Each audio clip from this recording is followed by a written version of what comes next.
Idul Adha itu dari kata id itu kembali banyak nikmat atau terulangnya nikmat-nikmat yang diberikan oleh Allah Subhanahu wa taala.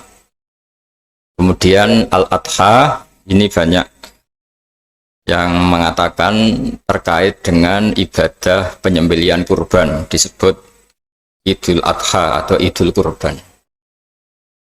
Saya cerita sedikit tentang sejarah Idul Adha. Dulu ada seorang malaikat yang menjelma sebagai manusia dan beliau ini komunikasi dengan Nabi Ibrahim. Sebelum saya cerita jauh, saya katakan juga saya ingatkan lagi bahwa cara berpikir kita sebagai mukmin itu harus berpikir awal al-khilqah. Awal kita dijadikan oleh Allah Ta'ala, yaitu Nabi Adam materinya dari tanah, nyatanya bisa jadi Nabi Adam. Kita dari sperma, nyatanya bisa jadi manusia dengan konstruksi yang sempurna. Dengan cara seperti ini nanti bayangkan kekuasaan Allah yang tidak terbatas menjadi mudah. Saya teruskan, si malaikat tadi tanya ke Nabi Ibrahim, saya minta kambing kamu. Oh ya, silahkan. Asal kamu melantunkan kalimat tasbih, terus dibaca tasbih, indah sekali, merdu, terus bisa minta tambahan kambing, ya. Sampai beberapa kali. Demi Allah, ini baru kambing, baru hewan. Andaikan anak saya pun, kalau demi Allah saya kurbankan. Singkat cerita, versi riwayat ini, suatu saat Nabi Ibrahim diuji dengan dimintanya anak untuk dikurbankan. Ketika beliau atas nama seorang bapak agak keberatan, terus diingatkan ulang oleh Allah Ta'ala, janji beliau, demi Allah, anak pun saya kurbankan. Walhasil akhirnya beliau melakukan itu. Dan karena Allah hanya menguji, tidak niat betulan supaya anak itu disembelih, akhirnya diganti oleh kambing. Jadilah tradisi kurban itu pakai kambing. Kemudian secara fikih ada padanan-padanan yang cukup menggantikan kambing, yaitu ada sapi, ada unta, dan seterusnya, dan seterusnya. Yang menarik dari sekian referensi yang saya baca, dan ini harus disosialisasikan lah. Sebagian versi itu adalah bahwa Nabi Ibrahim ketika diangkat di alam malakut, di alam langit sana, itu ketemu Allah, kemudian Allah tanya, Ibrahim, banyak hamba-hambaku yang durhaka, tidak tahu saya sebagai Tuhannya. Terus kata Ibrahim, usul ya fa'amidhum, bunuh saja ya Allah. Setelah itu tanya lagi, ada yang pezina, ada yang koruptor, ada yang pokoknya dosa-dosa yang buruk sekali. Dan di semua itu Nabi Ibrahim usul, mereka hidup di bumi engkau ya Allah, makan rezekimu ya Allah, maka mereka nggak sopan sekali, nggak ngerti engkau. Terus singkat cerita minta itu diadab, siksa. Suatu saat versi referensi ini di kitab Hikam, kalau di kitab saya halaman 15 juz 2, suatu saat Nabi Ibrahim itu diminta sama Allah menyembelih Ismail. Citra ini penting sekali. Setelah disuruh menyembelih Ismail, Nabi Ibrahim komplain, ya Allah, ini anak saya, samratu fuadi, buah hati saya, kenapa engkau seenaknya minta saya sembelih? Gitu. Gak bisa ya Allah, ini samratu fuadi, buah hati saya. Terus kata Allah, orang-orang yang durhaka yang kamu usulkan supaya saya bunuh itu hamba saya menciptakan mereka, dan saya mencintai mereka, karena itu ciptaan saya. Anda enak saja usul saya matikan, saya bunuh. Sekarang ketika Anda usul, saya tidak mikir. Kenapa ketika saya usul kamu mikir? Terus akhirnya Nabi Ibrahim mau oke ya Allah. Setelah itu terus semenjak itu Nabi Ibrahim itu begitu sayang sama hamba-hambanya Allah. Sehingga dari cerita yang paling masyhur, ketika Abu Bakar As-Siddiq begitu lemah lembut sama hamba-hamba Allah yang lain, Nabi Muhammad mensepadankan dalam hal ini sama Nabi Ibrahim, hati kamu sehalus Ibrahim. Yaitu Nabi Ibrahim, beliau akhir-akhir punya komitmen, faman tabi'ani fa innahu minni wa man asani fa innaka ghafurur rahim. Ya Allah, orang yang ikut sunnahku maka jelas bagian dari saya. Dan yang sedang durhaka, waman asoni, saya harapkan fa innaka ghafurur rahim, engkau maha pengampun, maha penyayang. Semenjak itu menjadi sunnatan mutaba'ah bahwa agama ini agama rahmatan lil alamin, bahwa melihat kemungkaran, melihat kebodohan, ketimpangan, itu komitmen kita ini membenahin, bukan menghabisin. Melihat kesalahan, komitmen kita ini in uridu ilal islaha mastata'tu. Komitmen kita ini ingin lebih baik, bukan mengacaukan dunia ini. Semenjak itu terus syariat-syariat Islam disebut anit tabi millata Ibrahim Hanifah, bahwa kita mengikuti millahnya Ibrahim.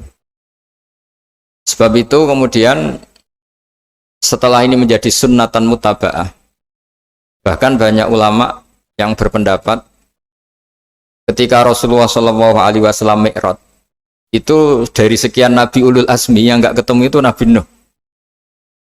Nabi Nuh alaihissalam, padahal termasuk Nabi Ulul Azmi. Itu banyak yang menganalisis karena Nabi Nuh itu pernah berdoa, Rabbi la tadhar alal ardi minal kafirina dayaro. Nabi Nuh adalah Nabi yang pernah cara Jawa maksudno kaumnya, mendoakan buruk sama kaumnya, dan itu tidak manhaj, tidak metode yang Nabi Muhammad disuruh ikut metode itu, tapi Nabi disuruh ikut manhaj atau pola sosiologi, pola dakwah atau pola sosial yang harus mengikuti Nabi Ibrahim anit tabi millata Ibrahim Hanifah. Nabi Ibrahim itu orang yang sangat lemah lembut, yang ngendikan faman tabi'ani fa innahu minni wa man asani fa innaka ghafurur rahim. Sebab itu teman-teman yang di Kanada, yang di mana-mana, kita ngikuti status ilmu hakikat. Di ilmu manusia, negara ini milik Kanada, milik Amerika, milik Eropa misalnya, atau milik mana sajalah. Tapi di status ilmu hakikat, semua itu milik Allah. Sehingga di antara ciri khas Islam adalah, kalau dulu agama-agama lain harus salat di tempat peribadatan mereka, Islam mengatakan ju'ilat lanal ardu kulluha masjidan, semua bumi Allah itu masjid, tempat sujud. Sehingga orang Islam fa'enama adrokatu sholat, kamu kapan saja ketemu waktu sholat, ya sholat, semua bumi Allah itu tempat sujud. Sehingga suatu saat sahabat yang biasa siaha, biasa hidup di perantauan, Nabi memberi nasihat, al-bilad biladullah wal ibad ibadullah fahaitsuma asabta khairan fa'akim. Semua negara itu milik Allah, semua hamba dimanapun juga hamba Allah. Kamu di mana saja mendapatkan kebaikan, ya silahkan berdomisili di situ. Saya pernah di Korea, itu asik karena itu yang orang-orang katanya teman-teman saya ini di rumah itu nggak kiai, Gus. Sering di sawah, sering di Tegal. Gara-gara di Korea jadi mufti gitu. Karena nggak ada kiainya gitu. Jadi orang-orang yang nggak jadi kiai di Jawa, mungkin kalau di luar Jawa atau di luar Indonesia malah jadi kiai gitu. Artinya gini, pentingnya jadi kiai bukan menjadi gagah, itu enggak, tapi begini. Dulu bawaannya rakyat itu kan kalau ke masjid komplain, ada masjid bocor, kayak ada keran yang kurang baik. Tapi kalau sudah jadi kiai itu tahu rasanya. Betapa nata masjid itu susah, ngelola masjid itu susah, nyari imam itu juga susah, melanggengkan jamaah juga susah. Jadi pentingnya jadi kiai itu bukan gagah-gagahan jadi imam, tapi bertanggung jawab atas proses yang berjalan. Jika dulu di antara nasihat bapak saya,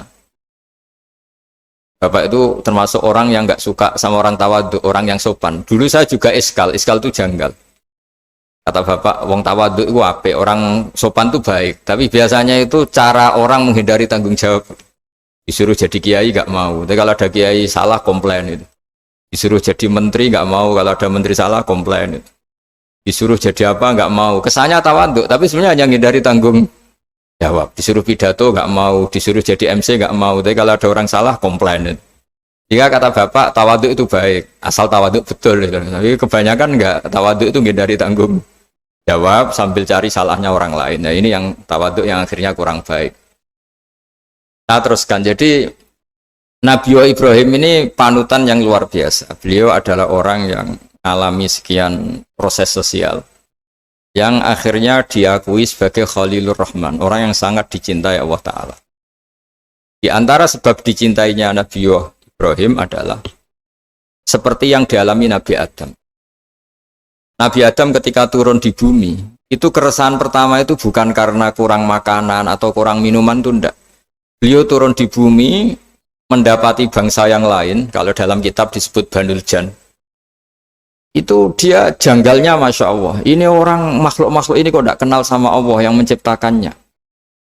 Kan aneh ya kalau kita hidup di Kanada terus nggak tahu PM-nya siapa, Perdana Menterinya siapa, kita hidup di Indonesia nggak tahu presidennya siapa. Itu kan aneh. Kita hidup di kampung nggak ngerti lurahnya siapa aja aneh. Ini hidup di buminya Allah kok tidak tahu Allah itu siapa. Nggak pernah menyebut Allah. Padahal harusnya yang paling dikenal pertama itu ya zat yang menciptakan kita, menciptakan langit bumi dan sebagainya. Sehingga beliau itu gerutu itu komplain. Ya Allah ini enggak fair dunia ini, engkau yang menciptakan, engkau yang memberi rezeki, kemudian mereka tidak kenal engkau. Ini kata Nabi Adam alaihissalam. Barokahnya komplain itu, jadi komplain itu yang diridhoi Allah juga banyak. Akhirnya Allah meridhoi Nabi Adam, dosa-dosanya, salahnya itu diampuni. Ya ukuran seorang nabi beliau dianggap salah itu diampuni karena keresahan beliau itu takut Allah nggak dikenal. Nah, masjid yang di Kanada di Montreal juga ketakutan kita ini jangan sampai orang Islam tidak punya tempat ibadah. Meskipun setelah punya tempat ibadah, ketakutan kita jangan-jangan ibadahnya tidak sesuai sunnah Rasul. Setelah sesuai sunnah Rasul kita takut lagi, jangan-jangan memaksa sesuai tapi karena ingin benar. Dan setelah ingin benar, takutnya secara tasawuf ngimani kebenaran itu. Bukan ngimani rahmatnya Allah, tapi ngimani kebenaran itu. Akhirnya jadi ujub. Ujub itu bangga amal diterima karena kebaikannya, bukan karena fadlnya Allah, karena anugerah. Nah ketakutan-ketakutan ini khas orang soleh. Orang soleh itu kalau nggak sholat takut. Setelah sholat takut nggak sesuai syarat rukun. Setelah sesuai semua takut iktimat alal amal. Membanggakan kebenaran, tapi bukan membanggakan luasnya rahmatnya Allah Ta'ala. Sehingga di luar ilmu fikih ada ilmu namanya ilmu tasawuf, ilmu yang mengelola hati. Jadi ibarat orang itu, kalau yang paling masyhur dalam cerita-cerita orang sufi, ada orang sudah masuk surga karena tidak pernah dosa sama sekali. Ini cerita-cerita yang melegenda di dunia tasawuf. Tanya Allah, kenapa kamu masuk surga? Karena saya taat terus ya Allah, nggak pernah maksiat sama engkau. Berapa lama kamu hidup di dunia? 80 tahun. Ya sudah, karena taat kamu 80 tahun, ya surga kamu 80 tahun. Ya komplain, ya Allah katanya surga selamanya, kenapa ini hanya 80 tahun? Yang selamanya itu rahmat saya, kalau amal kamu kan terbatas 80 tahun, maka balasannya hanya 80 tahun. Nah semenjak itu beliau sadar, oh ya Allah, masuk surga itu fadlmu, anugerahmu, amal saya tidak ada bandingannya dengan surgamu. Nah ini jadi sehingga keyakinan ahli sunnah wal jamaah diantara ciri khasnya adalah masuk surga itu karena fadlnya Allah, karena anugerahnya Allah. Maksudnya itu, oke, kita amal, tapi amal kita tetap terbatas. Tidak memberi kontribusi pada kerajaan Allah, pada kedikjayaan Allah sebagai Tuhan. Yang tidak terbatas adalah fadlnya Allah Subhanahu wa Ta'ala. Nah, keresahan-keresahan ini kemudian yang diwariskan oleh para nabi ke ulama-ulama. Di keresahannya ulama itu mirip-mirip keresahan nabi. Nabi dulu itu sampai dakwah, sampai sosialisasi kebenaran itu takut Allah itu la yuzkaru fi mulki, Allah tidak disebut, tidak menjadi aktor. Kan tidak fair kita misalnya nempat di negara orang terus nggak tahu duta besarnya siapa, terus kalau ngurus paspor di mana, ngurus visa di mana. Ini sama, kita hambanya Allah tapi nggak pernah ngurus status kehambaannya. Harusnya kita ngurus status kehambaan kita dengan sholat, berarti kehambaan kita hidup. Dan baca tasbih berarti kehambaan kita hidup. Makanya dalam sebuah ayat disebutkan masuk surga itu gampang, yang susah itu kamu masuk status kehambaan itu. Makanya disebut ya aja Tuhan nafsul mutmainnah irji'i ila rabbiki radiyatan mardiyah. Pertama apa? Fadkhuli fi ibadi. Kamu harus masuk status sebagai hambaku dulu, baru wadkhuli jannati, baru kamu masuk surga. Jadi orang boleh nikmati fasilitas negara lain kalau visa paspornya disahkan. Orang boleh masuk surga kalau status kehambaannya disahkan oleh Allah Subhanahu wa Ta'ala. Nah, lalu status kehambaan itu dimulai dari mana? Secara fisik kita sujud. Anggota tubuh yang begitu terhormat, namanya kepala, kita tundukkan kepada Allah Ta'ala. Hati kita, akal kita yang ingin menguasai dunia misalnya, ambisi itu kita kalahkan untuk hanya tunduk kepada aturan-aturan Allah Subhanahu wa Ta'ala. Kekhawatiran kita akan menghadapi alam akhirat, nah ini yang penting. Nanti setelah kita mati kayak apa, jadi debu, jadi tanah, lalu bangkit kita gimana? Sebagaimana mukadimah saya, ingatlah an-nas'atil ula. Ingatlah penciptaan pertama, bahwa Allah punya reputasi menciptakan Nabi Adam dari tanah, dan di tubuh Nabi Adam itu tersimpan calon generasi berikutnya ila yaumil qiyamah. Kayak apa susahnya bikin Nabi Adam kalau andikan kita boleh berpikir. Bikin satu master manusia yang akan melahirkan manusia seluruh dunia. Ibaratnya chipnya itu sudah ada di punggung Nabi Adam. Dan itu materinya dari tanah. Dengan berpikir gitu, maka ketika kita meninggal, sudah jadi tanah, kembali lagi jadi manusia adalah hal yang mudah. Karena Allah punya reputasi menciptakan manusia super, yaitu Nabi Adam dari tanah. Jika setiap kali kita iskal janggal terhadap kekuasaan Allah, kata Allah Ta'ala, Qul yuhyihalladzi ansha'aha awwala marrah. Kalau kamu janggal terhadap kemampuan saya, kemampuan kami menghidupkan tulang belulang yang sudah rapuh, sudah hancur, maka ingatlah reputasi saya, kata Allah, reputasi kami menciptakan Adam dari tanah. Ya, para nabi itu, ini semoga teman-teman yang di Kanaja masih ingat betul iman yang dilatih para guru kita di Jawa, di Indonesia. Para nabi itu saking imannya sama Allah, itu tidak ada, sampai kasarnya itu nggak tahu bedanya antara hal itu masuk akal maupun tidak. Saya beri contoh begini, kalau dalam ilmu tauhid, dan ini harus kita latih terus sampai ketemu Allah Ta'ala. Ketika telur jadi ayam, itu sebetulnya itu kita juga tidak ikut mampu bikin telur jadi ayam. Tapi berhubung sering terjadi, kita bilang telur jadi ayam itu mungkin. Mungkin itu ya mungkin sering terjadi. Padahal sering terjadi ini juga tidak yang jenis kita ikut berkontribusi. Lalu ketika sering terjadi ini kita bilang itu mungkin. Padahal saat kita bilang mungkin, juga hakikatnya kita tidak ikut menciptakan telur menjadi ayam. Lalu karena seringnya telur jadi ayam, kita bilang telur jadi ayam itu mungkin. Mungkin itu gak muhal. Begitu juga bebijian, nanti jadi pohon besar yang rindang, yang berbuah, kita katakan mungkin. Kenapa kita katakan mungkin? Karena itu sering terjadi. Toh kita pun tidak ikut menciptakan biji jadi pohon besar, telur jadi ayam. Artinya apa? Zaman sesuatu itu sering terjadi, kita pun sebetulnya tidak pernah ikut menciptakan. Hanya menyaksikan sering, terus kita bilang itu mungkin. Tapi kita tidak memberi kontribusi sama sekali. Semua itu karena kudrohnya Allah, kemampuan Allah. Lalu ketika ada orang yang bilang, batu ini bisa melahirkan onta. Kita bilang, muhal, batu itu tidak mungkin melahirkan onta. Tapi kalau seorang nabi itu nggak tahu bedanya antara batu melahirkan unta dengan indukan unta melahirkan unta. Karena nabi-nabi itu makomnya sudah sangat tinggi. Ketika unta induk melahirkan unta juga tidak atas kemampuan unta induk. Unta induk tidak punya kemampuan menciptakan unta. Juga karena kudrohnya Allah Ta'ala. Jika kalau batu mengeluarkan unta juga mungkin kalau Allah menghendaki. Hingga ketika Nabi Soleh diminta kaumnya, apa bukti engkau nabi? Tunjukkan ayat kalau engkau nabi. Yang kamu minta apa? Seekor unta keluar dari batu besar ini.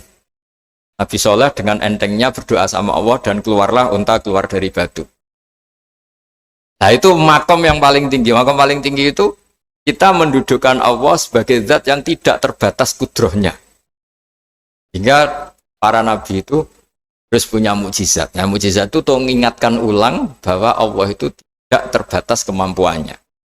Bagaimana unta keluar dari batu besar zaman Nabi Soleh, zaman Nabi Muhammad air keluar dari jemarinya Rasulullah SAW, Nabi Ibrahim dibakar tidak mempan, tetap sehat, tetap bugar. Karena semua ini sebagai bukti bahwa kudrohnya Allah tidak terbatas. Nah, iman-iman seperti ini harus kita jaga. Apapun rasionalitas kita, dan meskipun kita selalu rasional, tetap menyisakan iman bahwa kudroh Allah itu tidak terbatas. Sehingga ketika ada cerita kematian orang soleh itu ditangisi langit dan bumi, kita tidak usah iskal, tidak usah janggal. Masa bumi bisa menangis? Karena kita yang sekarang bisa nangis adalah materinya dari tanah, materinya dari bumi. Terus iman ini kita jaga sehingga kalau kita yasinan, masih ingat, Allah kalau mengingatkan kudrohnya yang tidak terbatas, manusia disuruh ingat, Qul yuhyihalladzi ansha'aha awwala marrah. Kamu harus ingat bahwa Allah itu yang menghidupkan kamu menghidupkan semuanya ketika kamu belum menjadi seperti ini. Jadi intinya itu kita ingat meskipun telur itu lazim jadi ayam, tetap tidak karena kudrohnya ayam itu, tapi karena kudrohnya Allah. Indukan unta melahirkan anak unta juga bukan kemampuan indukan unta, karena ini juga makhluk yang lemah, tapi juga kemampuan Allah Subhanahu wa Ta'ala.